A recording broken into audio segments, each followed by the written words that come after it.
Kain po, tanghalian tayo. Tanghalian ko malapit na sa hapunan kasi umalis ako. Anong oras na ako nakaluto? Ngayon, ang aking nilutong ulam ay ito, teka lang. Ayan ang aking ulam. Ang ginataang tambo. Yan. Hapunan ko yan.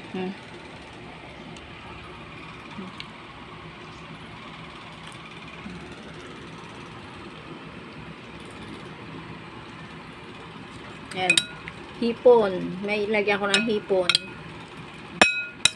Hapunan ko na yan. Tsaka yung prito kong tilapia kanina. Natira puro buto-buto.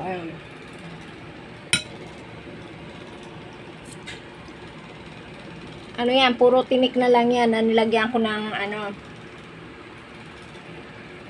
puro tinik na nilagyan ko ng puro tinik yung tilapia na yan, nilagyan ko lang ng itlog tsaka harina kanina. Kasi yung laman yan, tinanggal ko. Yun yung baon ng anak ko. Kaya ngayon, tanghalian ko tsaka hapunan. Isa na lang. Kain tayo mga palalabs.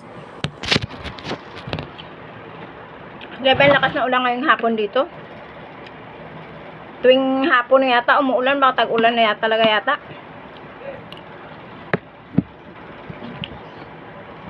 Kain tayo. Ito na pinaka-hapunan ko, tsaka tanghalian.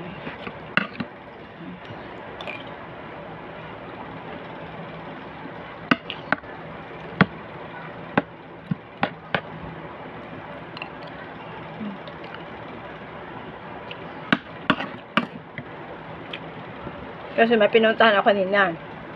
Sabi ko, malis ko na maaga para hindi ako butan na ulan. Tama-tama lang. Dumating kami, maya-maya, bumagsak yung ulan mag alas 2. Ay, nako. Kaya mga kamami, mga FB Reels, mga may palalabs, magdala palagi ng payong.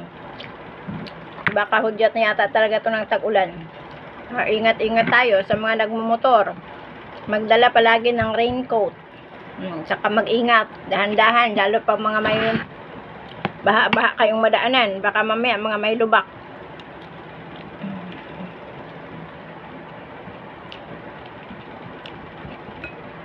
Hindi kasi ako maka-reels na wala kasi yung yung reels dun sa ng cellphone ko. Hindi ako marunong magkalikot ng cellphone ko. Kaya, bibidyo na lang ako. Okay, mga palalabs. Thank you for watching. Good afternoon. Ingat tayong lahat. God bless. Bye.